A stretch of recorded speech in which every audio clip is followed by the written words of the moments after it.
Bom dia, graça e paz de Jesus. Hoje é uma manhã muito especial, manhã em que nós vamos ter mais um bate-papo enriquecedor e hoje o nosso papo é para lá de especial com o nosso querido pastor Luiz Saião.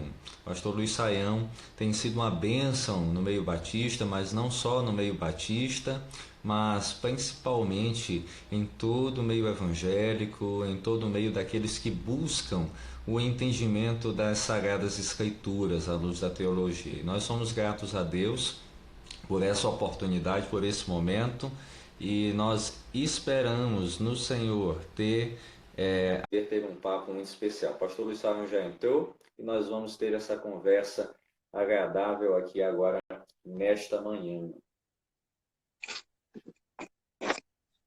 Bom dia, Bom dia, tudo bem? tudo na paz, Shalom, pastor? Um graças a privilégio, Deus.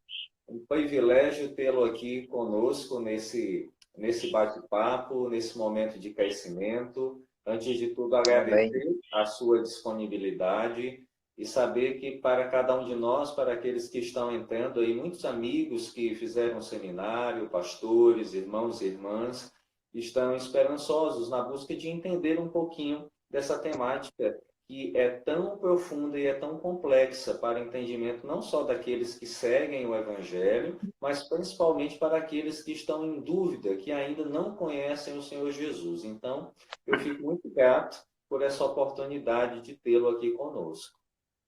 Amém.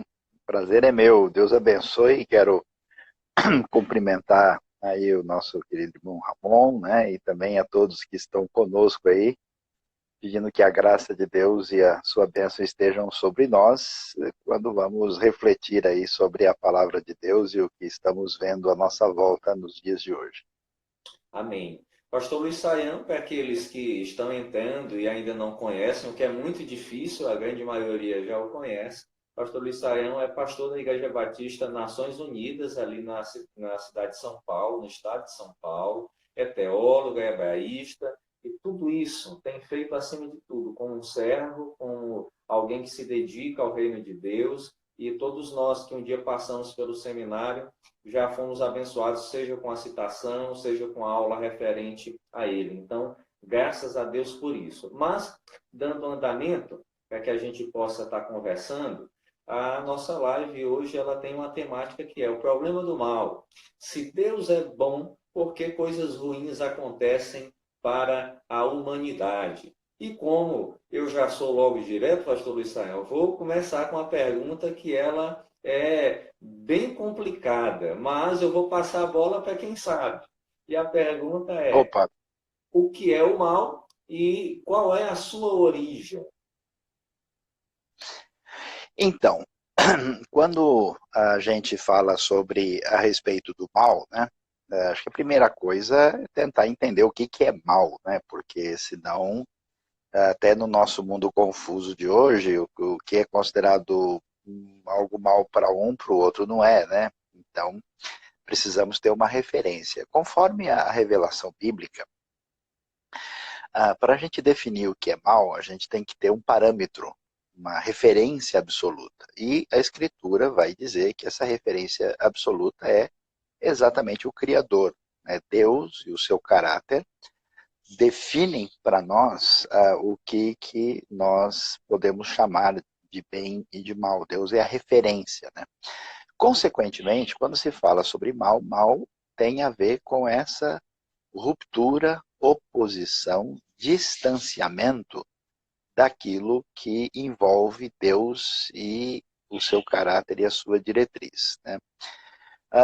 E aí, o que nós encontramos no pensamento bíblico? A ideia clara de que Deus criou seres que têm liberdade de escolha.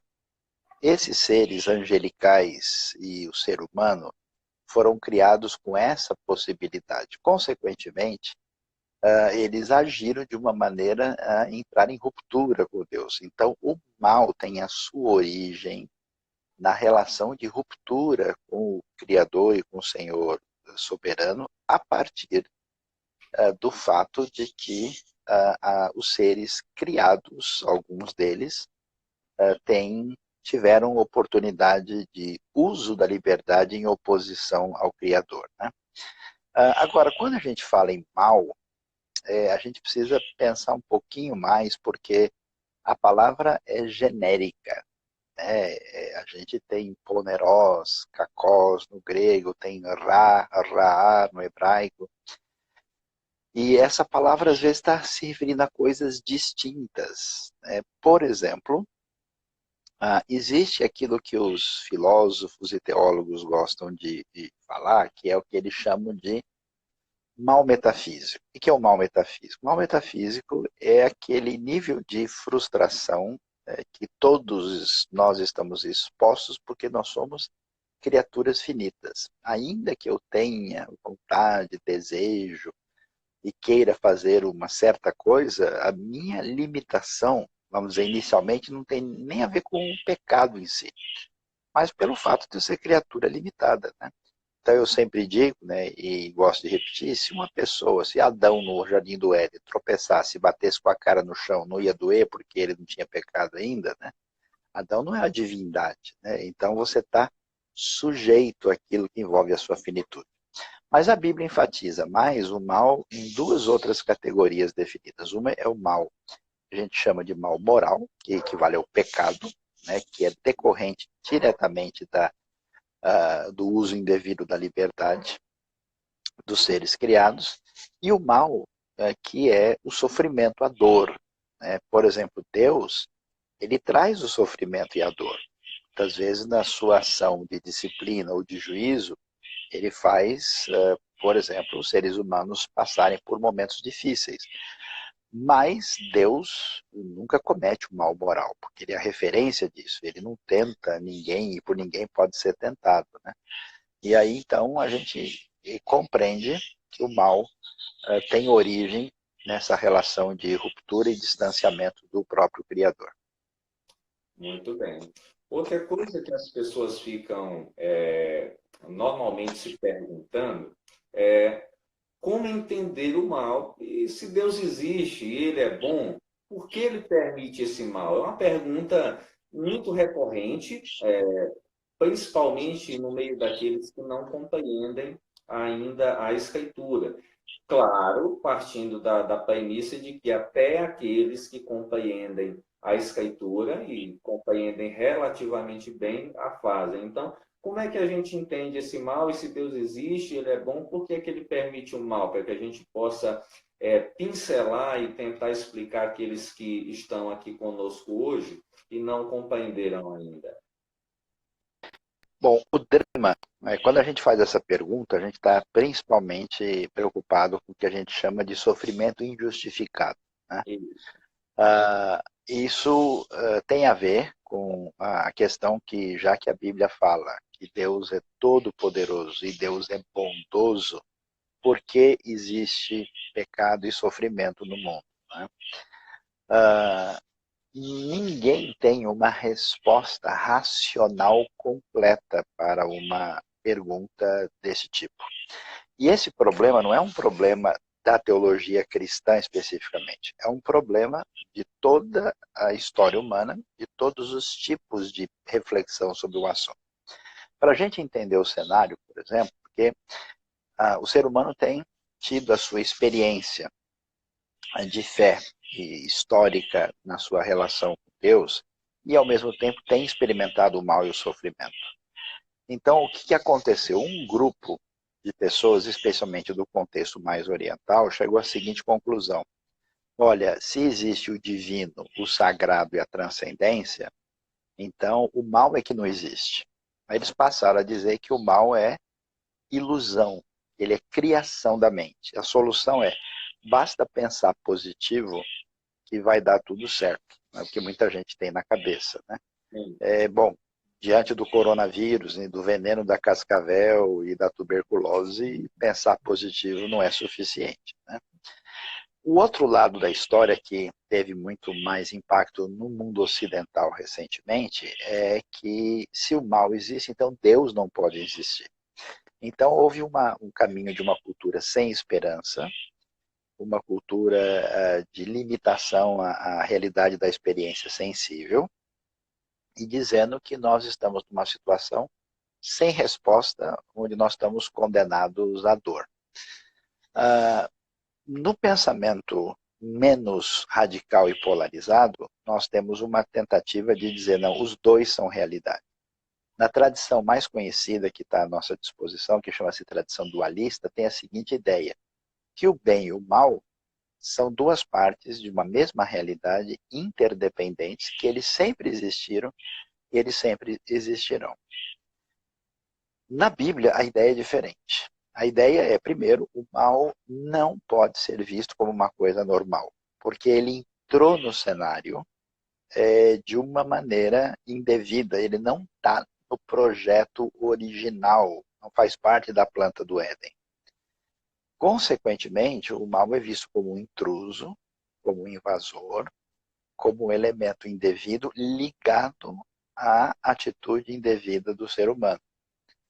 Aí, nesse sentido, a Bíblia vai dizer para nós que Deus, na sua soberania e sabedoria, permite o mal, porque senão Deus teria que acabar completamente com total capacidade de escolha. Nós não seríamos mais seres humanos, o universo seria mecânico e autômato, né? Não seria a mesma realidade. Agora, por incrível que pareça, a Bíblia diz que Deus usa esse mal passageiro e temporário para um bem maior. É como um desenho que eu faço errado, torto, e depois vem o especialista, contorna e aí faz lá um bem-te-vi, né, no meu risco torto. Né? Então, Sim. esse é o caminho que a gente vai perceber nesse cenário. Né? E um outro aspecto importante é que uma palavra muito valiosa da teologia cristã histórica é que o mal, apesar de ser real e concreto, ele não tem o que a gente chama de existência ontológica. O que quer dizer Uhum. isso? O mal é como a ferrugem que consome o ferro. Se não tem ferro, não tem ferrugem. Então, o mal ele é privação do bem. Ele é corrupção do bem. Por isso, no pensamento bíblico, o mal ele é estranhado, porque ele não devia estar lá. Ele é confrontado, tanto na vida pessoal, onde o pecado, o erro da pessoa não pode ser aceito como uma coisa normal. Essa mesma atitude se levanta com aquela mentalidade da justiça social contra a maldade na sociedade, né? E esse mal que é estranhado, que é confrontado, um dia será vencido, com a proposta bíblica de que um dia essa situação passageira se normalizará e então o bem terá sua vitória contra o mal de maneira completa e o mal será subjugado com a vinda definitiva do reino de Deus. Então, apesar das dificuldades, o pensamento bíblico, digamos assim, judaico-cristão, particularmente cristão, nos dá, eu diria que a explicação mais completa, mais razoável, tanto da origem como da maneira como lidar com a realidade do mal. E a gente deve perguntar, né, o pessoal fala, por que coisas ruins acontecem às pessoas boas? Vou fazer a pergunta ao contrário, porque acontece tanta coisa boa, tanta gente ruim, né? E a Uhum. gente tem que entender como o nosso universo não é o universo ideal, né? Ele está fora do lugar, ele está desconectado da sua matriz primeira. Nós estamos num mundo sujeito a uma série de intempéries, como a própria Bíblia nos apresenta. E aí a chuva cai sobre os bons e os maus. Nós estamos sujeitos a todas essas dificuldades, e um erro que o ser humano comete, e às vezes de proporção maior, atinge a todos, porque estamos todos juntos. Né? E aí não é vamos dizer, uma atitude exclusivamente particular de Deus contra alguém, é um ambiente no qual a gente vive. Né? E a gente não pode dizer que as pessoas são exatamente boas. Né? A gente é bom, assim, Sim. comparado com o vizinho que foi preso ontem. Né? A gente é bom comparado com o justiceiro lá que matou 20, mas a gente comparar pelo critério de Deus, ninguém tem condição de levantar o dedo a Deus, você está devendo para mim, portanto, faça favor de me pegar no colo e dar chocolate, senão eu choro. Né? Não funciona bem assim. Muito bem. Uma outra pergunta aqui que eu separei é: existe uma experiência do mal? Aquilo que representa o mal em uma cultura, obrigatoriamente representa o mal em todas as outras culturas? Então, a pergunta é importante e aí levanta para a gente aquela questão sobre o que é exatamente mal. Né? E até é bom você mencionar isso, porque quando a gente fala dessa explicação sobre o problema do mal, uma Sim, das soluções interessantes é a gente entender que a Bíblia fala que essa solução definitiva do problema do mal está no futuro. E tem sim, dois tipos de solução. Uma delas diz o seguinte: vai chegar a hora que o reino de Deus vai se manifestar, Deus, Senhor da história, vai ter o ponto final, e ele então trará, né, bem-aventurança ou condenação, dependendo de como a pessoa se relacionou com Deus nessa vida e tomou a sua caminhada em função do oferecimento da graça de Deus ou não. Então, diante desse cenário, quando a gente chega lá, a gente vai ter uma situação de bem-aventurança, né, bênção ou não. E aí a gente vai ver o ponto final, como a justiça de Deus foi feita, especialmente a partir daquilo que vemos na pessoa de Cristo Jesus. Né? Mas tem uma outra variante dessa percepção que é interessante, que quando a gente chegar lá, a gente não necessariamente vai só, vamos dizer, ganhar prêmio ou ser reprovado. A gente vai enxergar com outros olhos. A gente fala de uma teodiceia protelada, né? uhum, Quando a gente vai ter uma outra visão. É igual, por exemplo, se eu levo meu filho lá de 4 anos de idade para tomar vacina no posto de saúde, ou eu faço ele tomar um remédio amargo em casa contra a febre, o que vai acontecer? Ele vai ficar revoltado. Né? Meu pai, minha mãe não gosta de mim. Puxa, vamos lá, menina, engole esse negócio logo, não você vai sim, apanhar. Vamos lá, depois eu te dou água com açúcar, né? Ele não tem como entender que o pai e a mãe estão querendo o bem dele, tomando uma vacina com uma agulha no braço, né? Depois, quando ele cresce, ele fala, puxa, agora eu sei que meu pai e minha mãe então fizeram. Então, quando eu chegar lá, eu vou ter uma visão diferente. Partindo desse pressuposto que nem tudo que eu vejo necessariamente corresponde à realidade última dos fatos, é verdade que aquilo que a gente vê num certo ambiente e pode ser considerado mal, não necessariamente é mal em outro ambiente. uhum, Existem coisas, a gente lê Romanos 14, por exemplo, existe uma discussão lá, o que a gente deve comer, o que não deve comer e qual dia deve guardar. E Paulo diz, ó, quem guarda, guarda para o Senhor, quem não guarda, não guarda para o Senhor. E quem come não julgue quem não come, quem não come não julgue o que come. Então vamos parar de discutir porque isso é secundário. Né? Esses dias aí atrás eu estive em Manaus, estava 25 graus na mão. Você está em que cidade mesmo? eu estou em Timon, em Teresina. Aqui, assim, quanto, Pois quanto é, que estava em é Manaus? tava 25 à noite, tá? Assim, no meio da Ah, madrugada já. aqui, Aí, Timon ao lado de Teresina, aqui, assim, 35 graus para nós é 25. então, em Manaus com 25 graus, assim como em Teresina, em Timon, o que que o pessoal vai fazer? Manda a criança colocar o casaco, senão vai ficar doente, né? E a gente E, vai para Curitiba, 25 graus, o pessoal não aguenta, porque o verão chegou mais cedo e está todo mundo querendo pular dentro d'água, né? Então, você tem situações diferentes de um lugar para o outro. Né? Então, existem coisas secundárias que podem ser negativas no ambiente, e outros não. Mas atenção, existem princípios, definições claras da parte de Deus, que essas são inegociáveis, elas são supraculturais.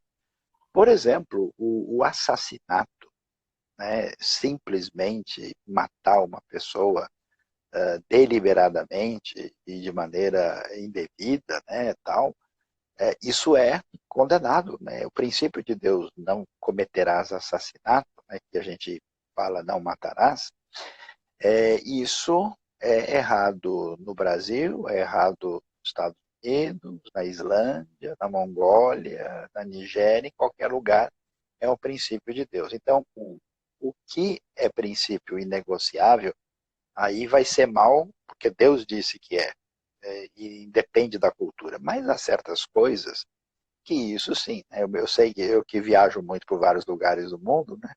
Aí o pessoal está dizendo que Teresina faz 40 graus na sombra, é brincadeira. Exatamente. É, O pessoal brincou aí comigo porque eu não expliquei, né? Timon é Maranhão, Teresina é Piauí, porque eu sei, eu sei. as cidades são irmãs, aí a gente já Mas, pegou praticamente esse hábito. Então, para mim, Teresina e Timon são uma só pela amizade e pelo amor. Então, mas aqui é Maranhão, do outro lado é Piauí. pois é, eu entendo. Então, a gente vai para certos lugares do mundo, né, e tem costumes e culturas. Por exemplo, no Japão, se você encontrar uma pessoa amiga e for cumprimentar e dar um beijinho, é considerado um absurdo. Como alguém tem Sim, uma atitude tão indevida de fazer um negócio desse, né? Mas isso é mal no contexto da cultura japonesa. É mal, assim como também certas coisas que se fazem em outros lugares, no Brasil, né? Eu conheço lugares do mundo e o sujeito acaba de almoçar, a coisa mais bonita que ele pode fazer é soltar um arroto bem grande, né? Aqui, então, se tiver com visita na sua casa e o sujeito fizer isso, você fala, o rapaz aí está precisando ser mais educado, né? Então, sim, nesse sentido, existem distinções aí que, nesse ponto, é diferente. muito bem. Tem a questão, acho que até você já citou, que era a questão dos tipos de teodiceia e o que seria a diferença entre mal moral e mal físico. Eu creio que você já até deu uma salientada lá no início, mas se você puder dar uma sintetizada, eu queria que você Então, fizesse. a questão do mal moral e mal físico, a gente definiu bem. Mas as teodiceias são interessantes. Teodiceia, né, a palavra quer dizer a justificativa em relação a Deus, né? Como é que eu posso afirmar que Deus é bondoso e todo-poderoso, né, mesmo diante da realidade do mal? Né? Aí o que acontece? A explicação primeira da Bíblia é que existe o que a gente pode chamar de uma teodiceia básica retributiva. O que quer dizer isso? Que uma pessoa faz o que é errado, ele tem as consequências. Ou, meu amigo, cortaram a luz lá em casa, descobriu por quê? Porque ele não pagou, né? Então ele tem o Sim, resultado direto do que ele fez, né? Isso você vê no Salmo 1, né? O Senhor aprova ou reconhece o caminho do justo, mas o caminho dos ímpios leva à destruição, leva a perecer. Então, nesse sentido, esse é um princípio básico da vida que você vê muito claro no livro de Provérbios. Né? Provérbios diz, ó, o preguiçoso vai passar fome, a pessoa que escuta conselhos, ele vai longe, aquele que escuta o pai e a mãe. Então, tem vários elementos assim. Só que isso não é suficiente para explicar toda a realidade. Há casos em que parece que isso não está tão claro assim. E diante dessa circunstância, o que, que a gente vai descobrir? E a Bíblia diz, olha, não é por enquanto, porque Deus suspendeu o seu juízo e ele está aguardando que os seres humanos tomem uma atitude, se arrependam e se reposicionem. Você vê isso no Salmo 73, né? O ímpio parece que está bem e o justo está sofrendo, e aí Deus, até que o salmista diz, até que eu entrei no santuário de Deus e entendi o fim deles. Ou seja, existe esse caminho de uma teodiceia protelada, no sentido em que a resposta para os desencontros da justiça e do agir divino aqui estão no futuro. Então, isso pode acontecer no eixo da história, como acontece várias vezes, Deus resolve intervir, e até é importante destacar que a intervenção divina envolve a sua ira, a sua uhum, justiça, ao mesmo tempo a sua misericórdia.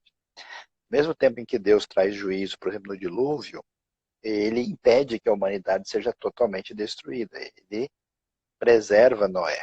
Ele traz juízo sobre Caim, mas não destrói Caim e coloca um sinal de proteção nele. Então,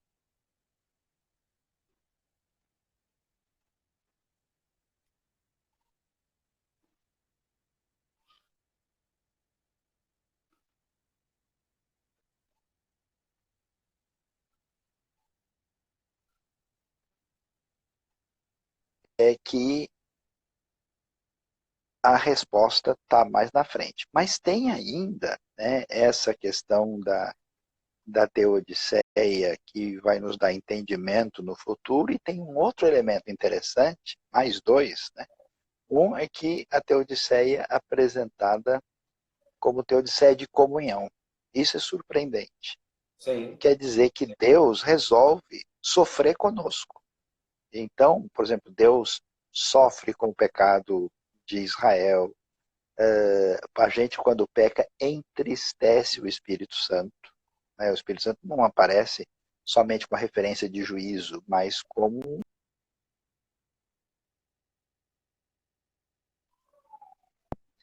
E a gente vê como que Jesus, né, vai encarnar para sofrer como um de nós e levar as nossas dores.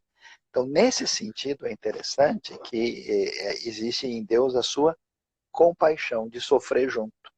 E às vezes isso é importante para nós, porque muitas pessoas, quando tem alguém sofrendo, em vez de procurar ajudar e estar do lado para prestar, vamos dizer, uma atitude de consolo e de bênção, a pessoa só fica, em vez de sofrer junto, só fica explicando e falando o que não deve, né? E não sabe ficar quieto e fazer o que exatamente. precisa. E, finalmente, tem um lado da teodiceia que precisa ser considerado, é que a gente não sabe. Quer dizer, parte daquilo que envolve o sofrimento, isso tem a ver com a realidade do mistério de Deus. Você vê isso na história de Jó. Né? Jó passa por isso. Né? Ele passa por tudo que ele passou e ele nunca foi informado. Nunca foi explicado que envolvia uma realidade espiritual maior que não estava ao seu alcance. Então a gente precisa ser comedido, porque a nossa atitude é, olha, fulano fez isso, é porque ele fez bobagem. Fulano está bem, é porque ele é abençoado. Nem sempre é dessa maneira. Né? E aí nós temos esse leque do que envolve a questão da teodiceia. Exatamente. Acabou de entrar aí alguém que foi aluno seu, que Opa, é o Ramon pastor Torres, Ramon Torres, que é meu companheiro de ministério, pastor titular aqui da Igreja Batista Memorial em Timon, sou pastor auxiliar que dele. Algo beleza. inédito, pastor, Grande saiu abraço. dois Ramons numa mesma igreja. Você já viu isso? Agora a coisa tá tranquila aí, tá excelente. Vamos longe. Aqui, aqui é quase uma onipresença ramônica, né? Então, tem o Ramon Torres e tem o outro Ramon, Ramon Laqueden. Então, é Ramon para todo lado aqui em Timon. Excelente, muito bem. Tem O um pessoal está outro... perguntando aí, o pessoal está perguntando de onde veio a maldade de Lúcifer, né? Mais uma vez do uso da liberdade, né? Sim, Ele resolveu agir contra Deus a partir de cobiçar a posição de Deus. E todo pecado, em última instância, é isso. A tentação que cai sobre o homem, logo no Éden, é vocês serão como Deus. Né? exatamente. Tem uma outra perguntinha que é o seguinte: os fenômenos e catástrofes podem ser considerados manifestações divinas ou manifestações de juízos divinas? Seria essa a pergunta aqui. Ah, vamos lá. É, alguém perguntou se a teodiceia que nós não sabemos, né, é a teodiceia do mistério, né, que Uhum. envolve essa questão que está além do nosso conhecimento. Ah, as catástrofes e as coisas que acontecem à nossa volta, elas são, ao mesmo tempo, um fenômeno natural. É isso que é a dificuldade de raciocinar com a nossa cabeça quando colocada com a cabeça bíblica, porque a gente é fruto de uma cultura pós-cartesiana, onde a gente jogou quebra-cabeça no chão. Né? Então as peças estão tudo espalhadas. Aí a gente olha, a antropologia está lá, a psicologia está aqui, espiritualidade está aqui, fenômenos naturais está aqui, a física está ali, a química está lá. Na verdade, né, o ser humano é ao mesmo tempo um ser espiritual, psicológico, físico, entendeu? Tudo acontece ao mesmo tempo. Então, por exemplo, o que são os fenômenos climáticos naturais.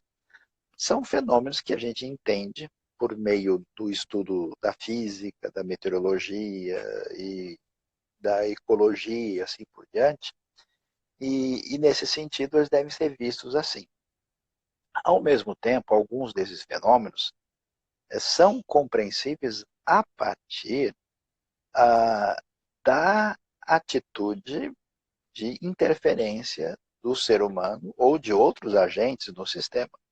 Então, não é só um fenômeno natural sem interferência nenhuma, né? Então, quer dizer, se eu destruo lá uma mata e queimo tudo, eu vou ter resultado. Se eu vou poluir os rios, a ecologia tem demonstrado isso, né? Mas, ao mesmo tempo em que isso é natural, Deus é o Deus da história e ele tem o poder sobre tudo.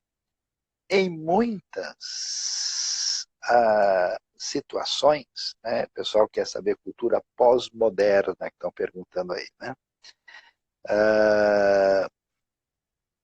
A condição do ser humano e Satanás, Lúcifer, por definição, por criação, envolve liberdade. Não é que Deus resolveu dar uma liberdade diferenciada. Se eles não têm liberdade, não são seres pessoais, né? A cultura pós-cartesiana também, depois, desculpa, não é pós-moderna, depois de Descartes, né, do pensamento europeu da modernidade. Mas o que acontece nesse cenário é que essas coisas também são vistas na Bíblia como manifestação do agir divino na história. Não quer dizer que toda e qualquer coisa que aconteça no templo significa um agir específico direcionado da parte de Deus. Mas que sim, Deus é o Deus de Naum 3. O Senhor tem o seu caminho na tempestade, na tormenta. E as nuvens são a poeira dos seus pés. E essa ação direta divina, ou permissão divina para isso, tem o objetivo de levar o ser humano a rever a sua condição de finitude, a repensar os seus caminhos e ter uma atitude de retomar a sua vida à luz da sua relação com Deus e com o próximo. Sempre que isso acontece na Bíblia, né, você tem até os discípulos jogados na tempestade do Mar da Galileia, o grande dilúvio que aparece lá em Gênesis 6, a partir do verso 9, aquilo que envolve a manifestação de Deus como terremotos, né, como manifestações até de invasões, são vistas no sentido de Deus ou enviar ou permitir o mal para que o ser humano reveja a sua realidade. E é interessante, porque o argumento, vamos dizer, secular, né, ateísta, agnóstico, ele parte do pressuposto que as pessoas perdem a fé por causa dessas experiências. Sabe o que a gente tem visto, Ramon? O Sim. Ramon, a gente tem visto o contrário, né? Que é exatamente a partir da experiência limite é que as pessoas descobrem a fé. É exatamente. Aí tem um negócio muito interessante na Bíblia, que é o nó que Deus dá no mal, né? Deus usa uma matemática que diz que menos com menos dá mais. Quando, a partir da experiência de sofrimento, a pessoa redireciona a sua vida e cura o seu coração da intenção malvada e passa a viver em outra sintonia, produzindo o bem no mundo. É interessante que é por isso que Abacuque vai dizer que o justo viverá, sobreviverá pela sua fé, pela fidelidade. Quando foi dito que tudo ia ser destruído, não ia sobrar nada, ele recupera a sua fé e Deus dá a resposta que a figura do justo é a resposta de Deus para o mundo que não consegue lidar com a questão do mal. Então, esse é muito bonito, diferenciado, especial e único no pensamento bíblico.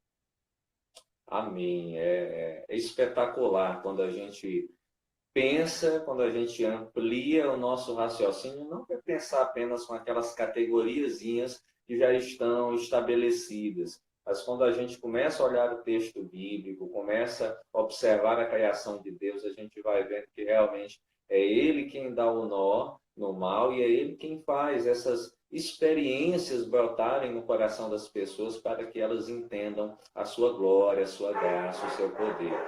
Tem uma perguntinha aqui, que essa aqui as pessoas iriam me bater se eu não fizesse, mas eu vou Opa, fazer olha lá. logo aqui.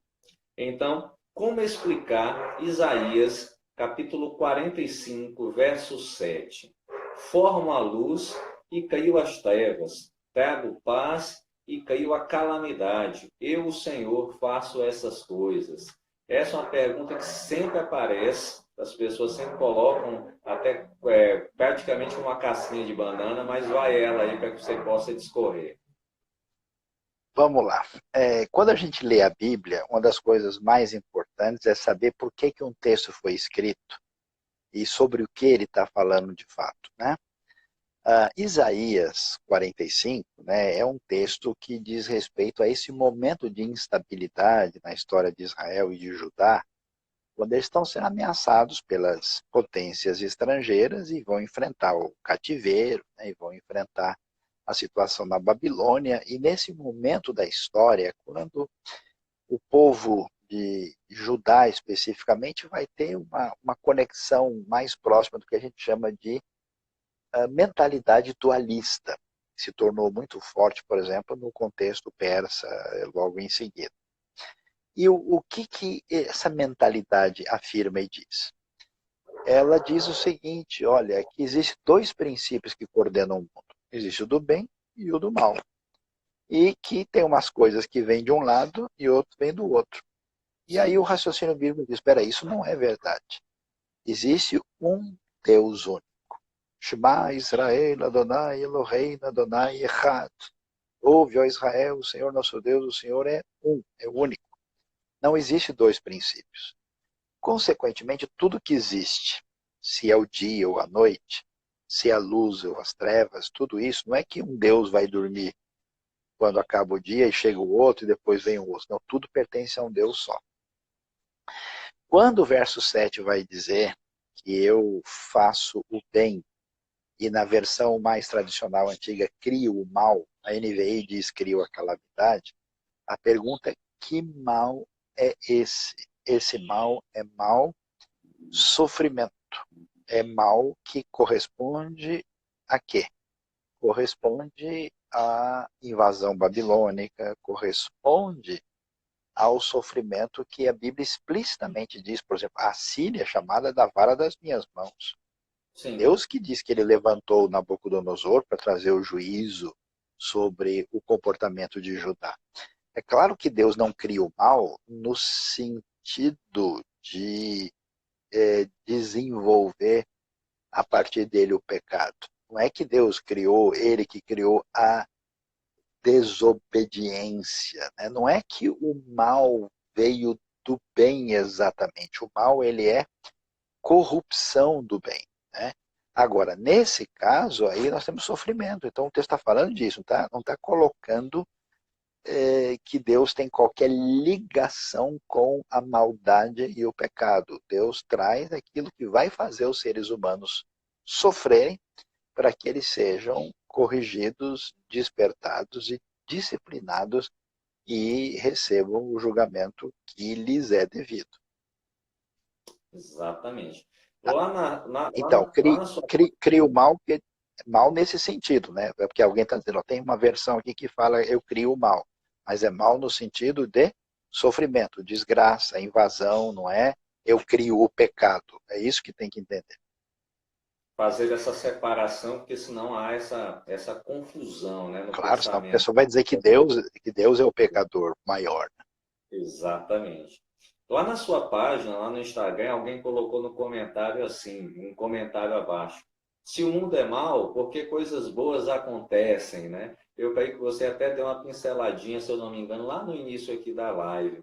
E eu achei Uhum. muito interessante esse comentário lá na sua página. E eu trouxe aqui como uma perguntinha, até para privilegiar quem o fez, porque foi muito inteligente, e colocar também esse outro lado, para a gente enfatizar a turminha que acabou de chegar. É o problema do bem, né? Exatamente. Porque, na verdade, é o seguinte, né? Se a gente for avaliar os seres humanos, do comportamento que eles têm, o que está acontecendo no mundo hoje. A gente tem crianças sendo contrabandeadas para ter tráfico de órgãos, né? Você tem prostituição infantil, você tem tráfico de armas, você tem escravidão humana, né? E a pergunta é por que Deus não exterminou todo mundo de uma vez, né? Um dia alguém falou, eu acho que Deus não é justo. Eu falei, olha, em parte você tem razão, porque se ele fosse somente justo, você já tinha virado churrasco. Como Deus é bondoso também, a paciência dele suportou você e a mim mais um dia. Porque se Exatamente. ele fosse agir só com o critério da justiça, é como o nosso amigo aqui está dizendo, ele é tão puro de olhos que não pode contemplar o mal. Então, se fosse esse o caso, aí você vê como Deus age de uma maneira ainda muito mais ampla do que somente a sua justiça.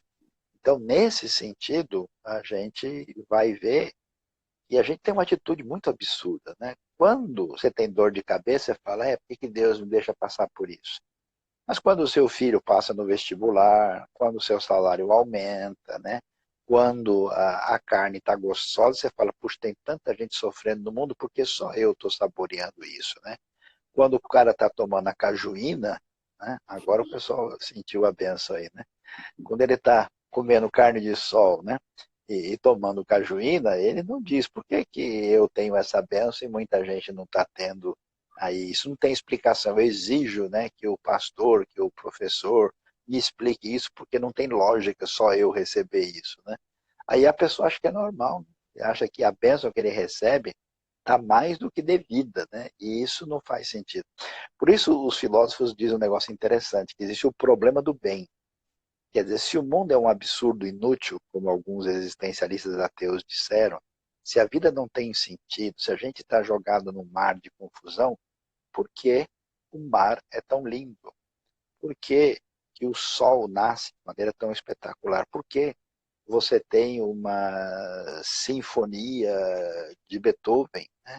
Por que, que você tem tantas coisas? Por que, que existe o afeto, o amor, o sorriso de um nenê? Né? Quanta coisa especial, as cores de um beija-flor, né? Quer dizer, é espetacular demais, né? O que nós temos da parte de Deus, e a gente deveria pensar, para quem pensa dessa maneira, ele tem que explicar a inexplicável existência de tanta coisa boa no mundo onde a gente só parece enxergar o mal.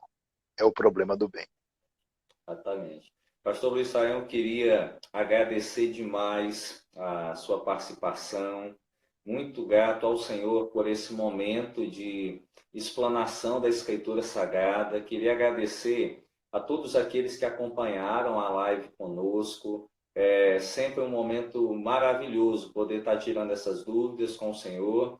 Dizer que estamos orando pela sua vida, orando pela Igreja Batista Nações Unidas, orando pelo Bem, Rota obrigado. 66, e eu creio que hoje tem um lançamento do aplicativo do Isso, Rota 66. isso, isso. Eu queria agradecer, Ramon, pela oportunidade de estar com vocês aí. A gente tá tão distante e tão junto ao mesmo tempo, né? E aí eu queria dizer algumas coisas. Primeiro, se o pessoal quer estudar um pouquinho mais, a gente tem alguns vídeos que estão na internet, até tem muita gente com perguntas de escatologia.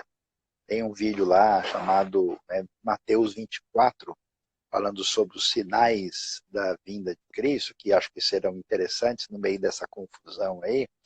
E também tem uma mensagem que faz a gente entender um pouquinho mais esse momento chamado a quarentena que valeu a pena. Quem quiser ver, vai ser interessante. O Rota 66, que é um comentário bíblico falado, que explica a Bíblia de Gênesis a Apocalipse, ele vai ser disponibilizado num aplicativo. A gente produziu ele em português, está sendo traduzido para 12 línguas diferentes. Já temos muita coisa em chinês, um pouco também em alemão, em espanhol, e estamos traduzindo para o indonésio, para o árabe, para o japonês, né? E aí, hoje à noite, às 8 horas, vai ter o lançamento na live, direto pelo YouTube da IBNU, e também pelo Instagram da Transmundial. E se você quer ter o Rota 66 de graça, veja bem, sem custo nenhum, entre hoje à noite no na live, né, do canal do YouTube, que você vai ter a informação de como é que você vai ter esse acesso sem custo nenhum. Né? Hoje ele é vendido como material e a gente vai abrir essa possibilidade, então todos são convidados. E eu queria... tá entrando alguns programas do Rota no YouTube, mas é um, dois por semana, e aí no aplicativo você vai ter ele inteiro. Né? Eu queria dar uma palavra final para o pessoal, que é a seguinte. A coisa mais espetacular nessa história toda é que Deus nos dá uma oportunidade especial de, mediante a ação do seu Espírito, da sua graça em nós, de transformar o mal em bem. Então é coisa muito louca que a gente vê na Bíblia, quando a gente vê os discípulos felizes por terem sido considerados dignos de sofrer pelo nome de Jesus. A gente vive de maneira egoísta, só querendo livrar a nossa pele. Mas quando você tem o contato com essa graça de Deus, com essa graça assim inefável que muda a gente de dentro para fora, a gente tem um outro vetor na vida. A gente tem um prazer em sofrer por um bem maior. É como o pai e a mãe que se desgastam pelo filho e ficam felizes por isso. É como você que faz um peso enorme para se desdobrar, para comprar um presente para a pessoa mais amada que você tem, e você faz tudo isso e se sente feliz. É esse amor sacrificial. Por isso a Bíblia vai dizer um negócio interessante dessa figura do justo, né? Que no meio dessa confusão, Deus mexe com a gente. Porque a igreja existe hoje como Cristo na terra, né? Corpo de Cristo. O Colossenses fala que falta completar as aflições de Cristo Jesus por meio de nós, que somos o seu corpo. Então, o que acontece? Nós somos chamados para o sofrimento, para que através de uma circunstância assim, a justiça de Deus se manifeste na nossa vida e a gente se torne um canal de bênção especial. Eu acho tão interessante ler o Salmo 119, 71 e 72, ele diz que antes de ser afligido, ele andava errado. E aí agora ele diz que os mandamentos e a lei de Deus são melhores do que muito ouro e muita prata. Sabe por que a gente sofre, Ramon? Porque os nossos valores estão no lugar errado. Porque a gente não sabe o que é bom. Então Deus dá aquela chacoalhada, balança a gente, porque nessa balançada do carro, a gente acorda para a vida. E aí a gente entende o que realmente vale a pena. Agora a pessoa está pensando quanta coisa inútil a gente tem na vida. Quanto tempo desperdiçado. Quanta coisa desnecessária. E quanta gente precisando da graça de Deus e a gente vivendo de maneira egocêntrica.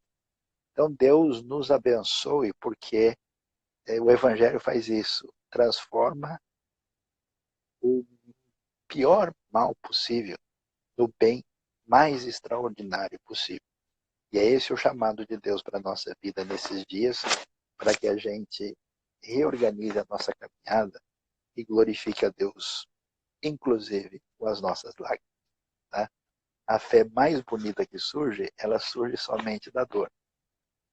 O raio de sol mais bonito da manhã, ele vem exatamente depois da hora mais escura da noite.